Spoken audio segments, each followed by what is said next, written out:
슬기로운 라디오 생활 2부 생활에 도움이 되는 숫자 뉴스로 시작합니다. 먼저 첫 번째 숫자는 10입니다. 어제 4.7 재보궐선거는 56.8%의 투표율을 기록하면서 막을 내렸습니다. 서울과 부산 모두 국민의힘이 모든 지역구에서 싹쓸이를 하면서 압승을 거뒀는데요. 이로써 국민의힘이 10년 만에 서울시장을 탈환했습니다. 4.15 총선에서 여권에 180석을 몰아줬던 민심이 1년 만에 정권 심판으로 돌아서면서 180도로 돌아서는 결과를 가져왔습니다.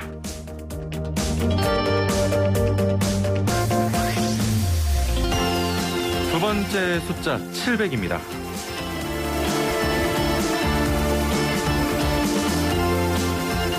코로나19 확산세가 점점 거세지면서 4차 유행이 현실화되는 것 아니냐는 우려가 커지고 있습니다. 어제 코로나19 확진자가 89일 만에 가장 큰 규모인 668명으로 증가했는데요. 오늘 신규 확진자는 700명으로 나타났습니다. 한편 정부는 내일 있을 새 거리두기 기준 발표를 앞두고 일각에서는 정부가 거리두기 단계를 격상하거나 그에 준하게 방역 조치를 강화할 것이라고 관측했습니다. 세 번째 숫자는 60입니다. 방역당국이 아스트라제네카 백신의 60세 미만 접종을 한시적으로 보류했습니다. 오늘과 내일 차례대로 접종 예정이었던 특수교육과 보육, 보건교사, 어린이집 간호인력과 장애인 시설 등의 입소자, 종사자에 대한 접종 일정도 연기됐습니다. 지금까지 생활에 도움이 되는 숫자 뉴스였습니다. 네, 슬기로운 생활을 위한 생활백서 매주 목요일은 매일 먹는 식품, 건강 찾아주는 약품 제대로 먹고 올바르게 사용하는 방법을 알아봅니다. 자, 식품 용기 주로 어떤 재질을 사용하십니까? 음식을 담아 보관할 때 유리로 만든 밀폐 용기를 사용하시는 분들이 많은데요. 또 전자레인지로 음식을 데우거나 조리할 때도 유리 용기를 이용하곤 합니다.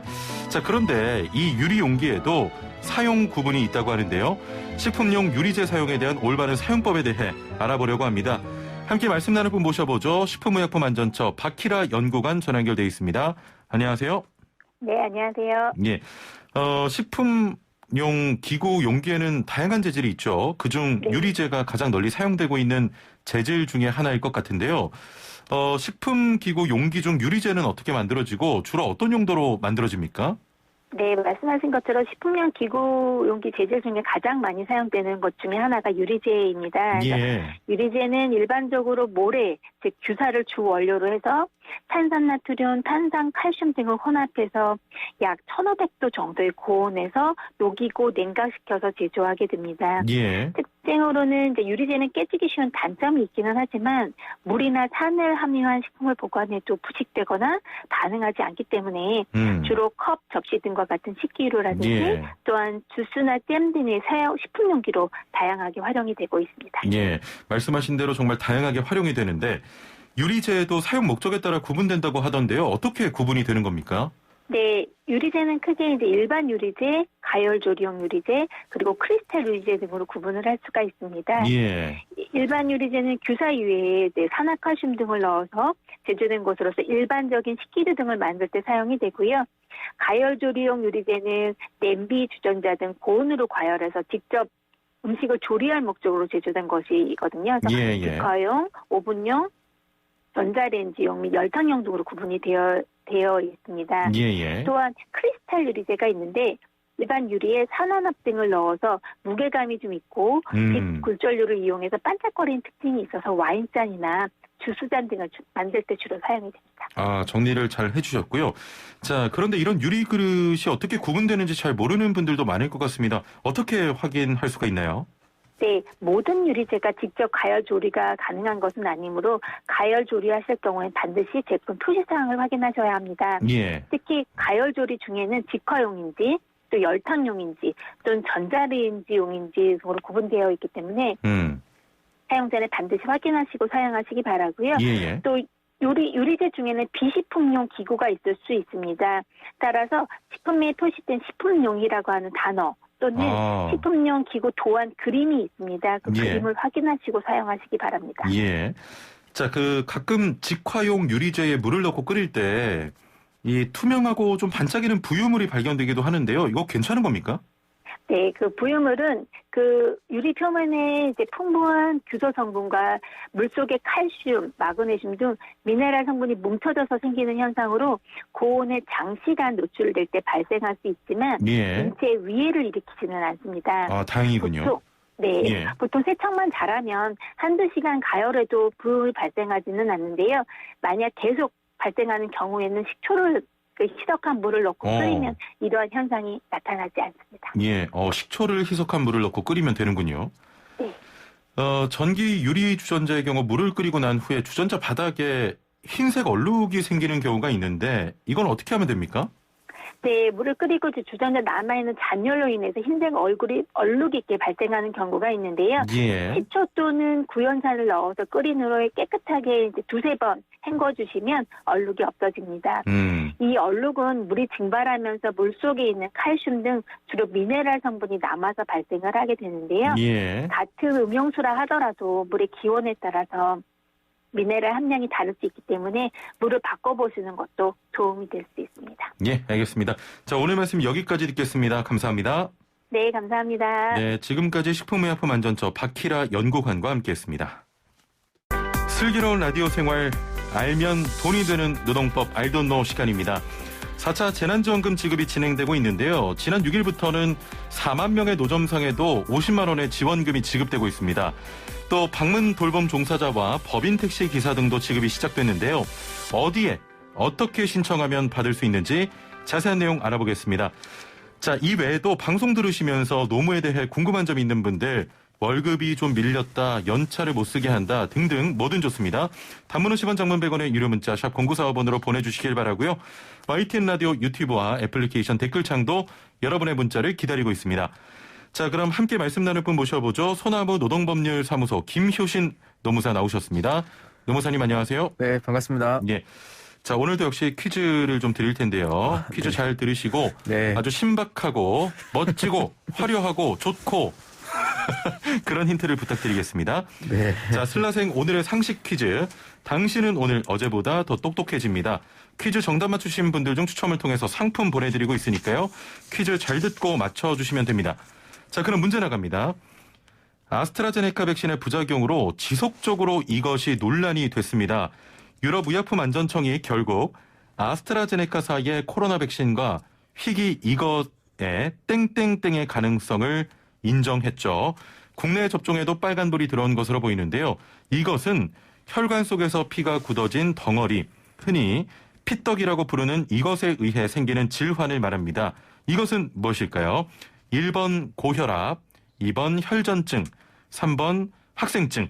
자, 정답 아시는 분은 단문 50원, 장문 100원의 유료 문자 샵 0945번, 우물정 0945번으로 보내주시길 바라고요. 추첨을 통해서 지금 라디오 청취율 기간입니다. 추첨을 통해서 선물도 드리도록 하겠습니다. 자, 노무사님 혹시 힌트가 가능하시겠습니까? 아, 이건 뭐 힌트 안 드려도 다 아실 것 같은데요. 이건 뭐 피 얘기 하셨으니까 예. 예, 피가 들어가 있는 거 있잖아요. 그게 입원해서. 예. 피혈. 예. 1부, 2부 힌트가 너무 똑같네요. 예. 아, 너무 쉬운데요, 진짜. 근데 네. 제가 기대하는 건 쉬운 문제라고 해서 네. 뭐 힌트를 그냥 넘어가는 게 아니라 쉬운 문제라도 아주 재미있는 힌트를 요하는 거거든요. 숙제를 내주시면 제가 좀 공부를 좀 해오겠습니다. 일부랑 똑같은 말씀하시네. 네. 자, 7117번님. 네. 슬기로운 라디오 생활 청취율 조사 인증하셨고요. 4306번님. 공의 차단 해제 완료했습니다. 전화 오기만 해봐라. 슬라생이라고 소리칠 준비가 돼 있습니다라고 하셨는데 이왕 소리치실 때 슬라생 이렇게 소리치지 마시고요. 슬기로운 라디오 생활 이렇게 소리를 쳐주시면 되겠습니다. 0847번님. 청취율 조사 전화 받긴 했는데 일하느라 바빠서 끊었어요. 다시 오지 않겠죠? 다시 안 와요. 전화 올 때 받아주세요. 밖에서 울으래. 아우. 자, 3251번님. 형진 아나운서 오늘 상품 소개 발음 멋졌습니다라고 하셨는데 제작진이 또 저에게 갑질 요청을 했습니다. 내일부터 그 선물 소개할 때 몇 초 내에 끊을 수 있는지 한번 해보자고. 예, 저 더 빨리 할 수 있는데요. 내일 래퍼 형진 보여드리겠습니다. 자, 퀴즈 좀 여담이 길었는데요. 말씀드렸던 것처럼 4차 재난지원금 지급이 지금 시작이 됐고 노점상 하시는 분들에게도 그 1인당 50만 원의 지원이 시작이 됩니다. 네. 4만 명에게 지원된다고 하는데 어떤 분들에게 지원이 되는 겁니까? 네, 뭐 다 지원되시는 건 아니고요. 예. 그 원래 1월 1일 이전에 이제 노점상을 하고 계셨어야 되고, 근데 이 노점상을 하고 계시는데 그 우리 상인회에 가입돼 있다거나 아니면 뭐 영업 신고가 돼 있다거나 도로 점령 허가가 있다거나 뭐 예. 시설 이용료 납부한다거나 지자체에서 관리하고 있던 노점상 분들이 있어요. 예. 이분들 대상으로 해서 3월 1일 이후에 사업자 등록을 신청하시고 하신 분 노점상 분들에게만 지원이 된답니다. 아, 그렇군요. 네.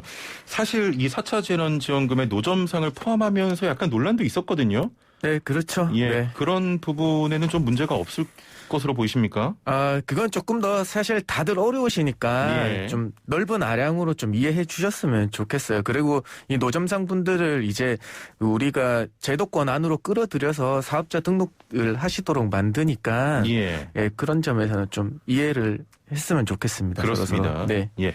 자, 그러면 신청은 언제까지 어디로 해야 되는 겁니까? 아, 제출 서류가 있다면 함께 또 소개해 주시죠. 예, 4월 6일부터입니다. 4월 6일부터 6월 30일까지고요. 예.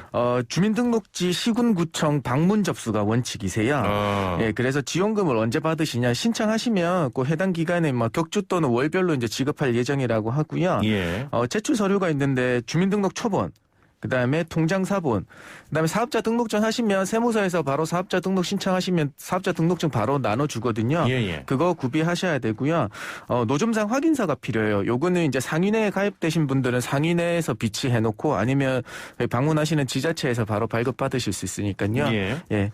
그 가실 때는 사실 주민등록 초본이랑 그 뭐 지자체에서 관리하시는 노점상 확인서는 지자체에 가면 있으실 거고요. 예. 통장 사본하고 사업자 등록증만 구비해서 가시면 되겠어요. 일단은 네. 기간은 기간은 좀 넉넉하네요. 4월 6일부터 6월 30일까지만 신청을 하시면 되는 거군요. 네, 맞습니다. 예. 네.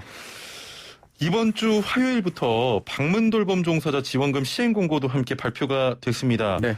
뭐 언제 발표가 되느냐 늘 좀 귀추가 주목이 됐었는데 네. 방문돌봄 종사자에는 어떤 분들이 포함되는 겁니까? 이건 뭐 저번에하고 똑같아요. 약 7개 업종에 일하시는 분들인데요. 예. 재가요양, 노인 맞춤, 돌봄 서비스, 뭐 장애인 활동 지원, 장애아 돌봄, 가사 간병 서비스, 산모 신생아 서비스, 아이 돌봄이에 종사하시는 분들 하고요. 예. 그다음에 방과 후 학교 강사분들 있으시잖아요. 예. 그다음에 강사하신 분들까지 고용보험 가입이나 사업자 등록 여부에 관계없이 지원됩니다. 예. 네. 지원금을 받을 수 있는 분들은 어떤 분들이죠? 사실 이제 두 가지 요건을 충족해야 돼요. 재직 요건하고 소득 요건인데요. 재직 요건은 4월 6일, 원래 4월 6일까지 해당 업무에 종사하고 계셔야 되고요. 예. 근데 20년도가 기준이 되니까 20년도에 월 60시간 이상 그 일을 한 달이 6개월 이상 돼야 됩니다. 그러니까 월에 60시간 이상인 거죠? 네, 월 60시간 이상. 예, 그래서 우리 그 말씀하시는 방문동사 돌봄 종사자 같은 경우에는 기관에서 등록된 DB의 데이터베이스에 등록된 시간들이 있거든요. 예. 그 시간을 기준으로 하고요. 그다음에 중요한 거는 방과 후 강사분들의 같은 경우에는 전혀 학교 운영 안에서 안 하신 분들도 있거든요. 그 예. 경우에는 우리 교장 선생님 직인이 찍힌 계약 사실 확인서로 가름이 가능하다고 합니다. 예. 네. 그다음에 소득 요건이죠. 소득 요건은 20년도 연소득이 1,300만 원 이하여야 된다. 그러니까 중요합니다. 알겠습니다. 지난해 연소득이 1,300만 원 이하여야 되고 네.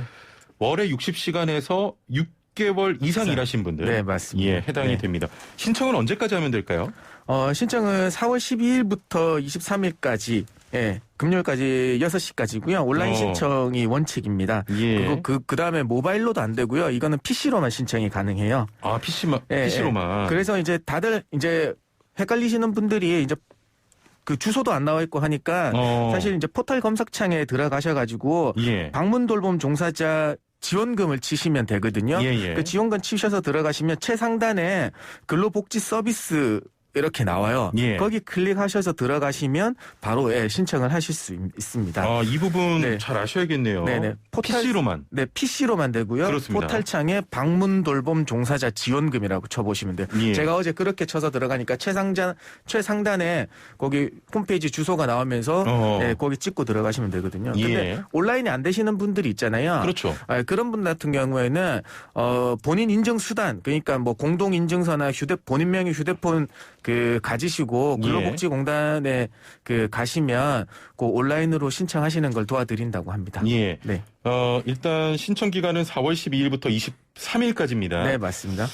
이렇게 신청하면 지원금 언제부터 받게 됩니까? 심사를 해서요. 다음 달 17일부터 지급할 예정이라고 합니다. 예. 네. 이번에도 법인 택시 기사를 대상으로 한 고용안정 지원금도 지급이 된다면서요? 네, 맞습니다. 이분들 이제 계속 3차 지원금이죠. 이번에 세 번째 나가는 건데요. 2월 1일 이전에 입사하셔가지고 4월 2일까지 계속 근무하신 법인 택시 기사분들한테 1인당 70만 원을 일시에 지급한다고 합니다. 예. 그래서 이것도 전년 계속 마찬가지로 8만 명 예상하고 있습니다. 네. 8만 명. 네. 자, 지금이 3차 지원이죠. 네, 맞습니다. 1차, 2차 때 지원받으신 분들도 지원받을 수 있는 겁니까? 네, 맞습니다. 2월 1일 입사해서 2월 1일 이전에 입사하신 분들이 4월 2일 날 지원하고 계속하고 계시면 돼요. 그리고 이게 더 중요한 건 원래는 소득 감소 요건이 있잖아요. 예. 매출이 줄어들어야 된다. 법인 매출이 줄어들거나 개인 기사분들이 매출이 줄어들어야 된다고 하는데요. 1, 2차 받으신 분들은 줄어드는 거를 그냥 확정해서 바로 지원한다고 합니다. 네, 그래서 크게 1, 2차 받으신 분들은 재직하고 계신다면 크게 걱정하실 거는 없어요. 예. 네. 자, 가족 돌봄 비용 긴급 지원금도 설명을 해주세요. 대상이 어떻게 됩니까? 사실 가족 돌봄 지원금은 작년에 있다가 올해는 예산 편성이 안 됐었죠. 예, 그런데 코로나가 계속 확산 추세에 있으니까 긴급 예산을 배정을 해서 올해 1월 1일부터 가족 돌봄 휴가 쓰신 분들한테 1일 5만 원씩 최대 10일에 대해서 지원하게 되는 거거든요. 결국에는 50만 원이죠. 그래서 신청은 4월 5일부터 12월 10일까지 신청하면 됩니다. 그런데 이게 한시지원금이다가 보니까 그냥 쓰시고 나서 바로바로 신청해서 받으셔야 될 것 같아요. 이제 나머중에 예산이 다 조기에 소진되면 나중에 신청하시면 못 받는 경우도 생길 것 같거든요. 소진되면 못 받을 수도 있습니다. 네네. 그래서 사용하시면 바로 쓰신다. 왜냐하면 지금 하반기 때 되면 우리 이제 백신 그렇죠. 다 접종하게 돼 있잖아요. 그러니까 그때보다는 상반기에 쓰시면 바로바로 신청하셨으면 좋겠어요. 네. 알겠습니다. 네. 자, 지금 상담도 많이 들어오고 있어서요. 상담 풀어보도록 하겠습니다. 9559번님. 출퇴근 시 교통사고로 다쳤을 때 산재로 해야 할지 차량 보험으로 처리해야 할지 어떤 게 유리한지 궁금합니다. 얼마 전 라디오 공익 광고 들어보니까 근로복지공단에 바로 연락하라고 하던데 근로자 입장에선 참 힘든 문제입니다라고 하셨거든요. 힘든 점이 어떤 점인지 모르겠지만 출퇴근할 때 통상의 경로로 사고 난 부분에서는 당연히 출퇴근 재해가 산업재해가 인정이 되거든요. 그래서 저는 사실 실무적으로 이렇게 말씀드려요. 경미한 부상이다, 후유증이 안 남는 교통사고이다 같으면은 그냥 우리 차 보험으로 처리를 해주시고요. 근데 조금 더 큰 사고고 후유증이 많이 남을 것 같고 좀 불안하다고 하시면은 산재로 신청하는 게 맞아요. 왜냐하면 산재는 휴업수당도 나오시고 병원비도 나오고 그 다음에 장애가 생기면 장애에 대한 수당까지 나오거든요. 그래서 이런 걸 고려해서 선택하셔야 되지. 번거롭고 이런 거를 따지시는 건 아닌 것 같습니다. 그러니까 사고의 경중으로 후유증의 경중으로 따지시는 게 좋다. 크게 하시면요 산재가 훨씬 유리해요. 그렇군요. 오늘 굉장히 시원하게 답변하시는데요. 오랜만에? 요게 어제 상담이 어제 개인 상담으로 요걸 물어보시는 분이 있어요. 그분은 아니신 것 같은데요. 네. 어쩐지 오늘 굉장히 시원하게 답변이 술술 나옵니다. 좀 전문가 같았죠? 워낙 또 답변을 잘 해주시니까. 자, 0214번님. 슬기로운 라디오 생활 잘 듣고 있습니다. 청취율 조사 오면 콜 하시면서 저는 연차에 대해 여쭤보려고 합니다. 5개는 강제로 단체에 사용하고요. 나머지에서 다 못 쓰면 남은 연차 중에 5개만 주고 나머지는 소멸합니다. 이렇게 해도 되는 건가요? 라고 하셨거든요. 네, 안 됩니다. 첫 번째 먼저 설명드리죠. 5일을 단체 사용하신다고 하잖아요. 요거는 사실상 우리 근로자 대표하고 회사하고의 합의만 있으면 내 의사와 상관없이 연차 대체를 하실 수 있어요. 5일은. 그러니까 요거는 근로자 대표 합의만 있으면 유효한 겁니다. 그다음에 나머지 일수에 대해서 만약에 10일이 남았는데 5일 사용하고 그 오일은 소멸된다는 말씀이시잖아요. 예, 예. 그런데 강제로 소멸시키는 건 있을 수가 없어요. 그 적법한 연차 사용 촉진을 한 다음에 소멸시키는 거는 가능하지만은 예. 10개 남았는데 그러면 5개는 쓰고 5개는 남은 거는 돈으로 보상 안 한다?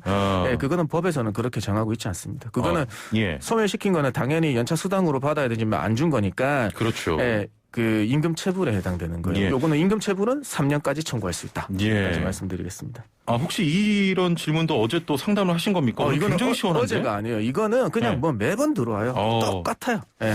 오늘 뭔가 왜 이렇게 자신감 있어 보이지? 뭐 좋은 일 있으십니까? 요즘에 컨디션이 좀 좋아졌어요. 네. 알겠습니다. 네.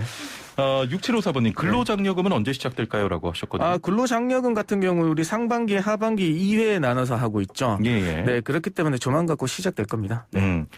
9877번님, 사장이 개인 법인 2개의 회사를 부인과 본인 명의로 운영하고 있는데요. 왜인지 모르지만 직원들을 임의로 왔다 갔다 등록합니다. 퇴직금은 그때그때 정산해주고요. 문제 없을까요? 라고 하셨네요. 문제가 있죠. 자, 예. 생각을 해보시면 퇴직금을 그때그때 정산받으시면 좋긴 해요. 그런데 퇴직금은 퇴직이라는 사유가 발생하는 저 뒤의 일이죠. 그럼요. 그러면은 그때 뒤에는 월급이 올라 있을 거잖아요. 예. 예, 월급이 올라 있으면 차액분이 분명하게 생기겠죠. 예. 예, 그 차액분 청구하실 수 있어요, 나중에. 나중에 청구를 할 수가 있습니까? 예, 퇴직금은 왜냐하면 예. 지금 저 회사 마음대로 임의로 왔다 갔다 하면서 퇴사일로 잡아가지고 퇴직금을 중간 정산하고 있거든요. 이거 퇴직금 중간 정산 법으로 금지하고 있잖아요. 아니 이게 예.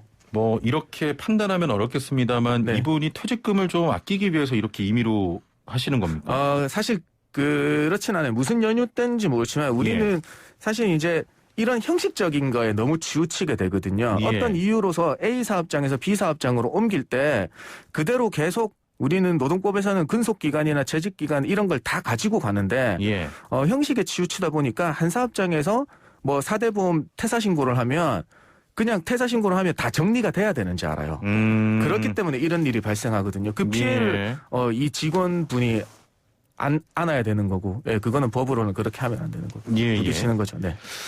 9704번님께서는 노무사님 오늘도 다이어트로 빵 드시나요라고 하셨거든요. 점심에 약속이 있어가지고요. 오늘은 밥을 먹을 겁니다. 네. 다이어트 한다는데 빵 먹는 사람 나 처음 봤어. 아니 빵 그 딱딱한 거 있잖아요. 예, 그거 먹으면 입이 막 까끌까끌해서 많이 못 먹거든요. 예, 그래서 다이어트 효과가 있습니다. 그렇게 궁금하지 않은 내용인데 굉장히 거대하게 네. 말씀하십니다. 네. 9414번님 방송 재밌네요. 두 분 주기 잘 맞아요라고 하셨고. 네. 8923번님께서는 방문 돌봄 종사자 지원금 1차 때 지원받았는데 이번에는 자동 지원되나요라고 하셨거든요. 이게 제일 안타까운 경우인데요. 이 지원금 출처가 사실 국고가 아니에요. 정부에서 나오는 돈이 아니고요. 이게 금융노사, 그러니까 회사하고 노동조합하고 은행연합회에서 이 지정기부금 한 걸로 이제 기부금으로 운영이 되거든요. 예. 그래서 지원 받으신 분은 안 되고요. 새로운 분들만 이제 지원을 한다고 하네요. 알겠습니다. 네. 자, 이제 마무리할 시간인데 오늘 점심 약속 있으신 거죠? 네네. 있습니다. 뭐 드십니까 오늘 점심? 오늘은 이제 제가 초대해 주신 분이 결정하게 될 것 같아요. 점심 메뉴 추천을 좀 해 주셔야 되는데. 점심 메뉴? 오늘 요즘에 이제 봄이고 하시니까 기력이 많이 노곤하시잖아요. 예. 그러니까 뭐 설렁탕이나 이런 거 드시면 제일 좋을 것 같은데요. 뭐 순대국밥이나 이런 걸로. 예. 네. 정말 마지막까지 재미가 없었습니다. 네. 이런 거는 제가 좀 재미가 없잖아요. 알겠습니다. 오늘 말씀 감사합니다. 네, 고맙습니다. 네, 지금까지 소나무 노동법률사무소 김효신 노무사와 함께했습니다. 예, 오늘 정말 많은 분께서 이번 퀴즈에 참여를 해주셨는데요. 정답 2번 혈전증입니다. 자, 정답 추첨을 통해서 저희 제작진이 문자를 또 따로 선별해 드릴 거고요. 풍성한 또 선물을 전해드리도록 하겠습니다. 자, 5507번님께서는 혈전증입니다. 문제가 매우 어렵지만 매일 열심히 들으면서 공부도 하고 청취율에 기여도 하고 있습니다. 슬기로운 라디오 생활 파이팅이라고 하셨고요. 3302번님, 혈전증이요. 슬기로운 라디오 생활 청취율 조사 5분 대기죠. 안양 택시기사인데요. 전화가 와야 응답하죠. 전화 안 와요라고 하셨네요. 자, 전화를 받고 바빠서 끊는 일은 우리끼리는 하지 말자고요. 자, 3835번님 혈전증. 우리 아들 신장이 안 좋아서 그쪽 약 먹고 있는데 남의 일 같지가 않네요. 라고 또 하셨습니다. 예, 오늘 참여해 주신 분들 감사드리고요. 자, 다이어트 앤 빵 기력 회복엔 순댓국. 오늘 점심 메뉴 순댓국 추천드리면서 인사드립니다. 마지막 곡으로는요. 오늘 정답이 혈전증이기 때문에 복수혈전 OST 루트원의 약속 전해드리면서 인사드립니다. 내일 뵙죠. 최영진이었습니다. 고맙습니다.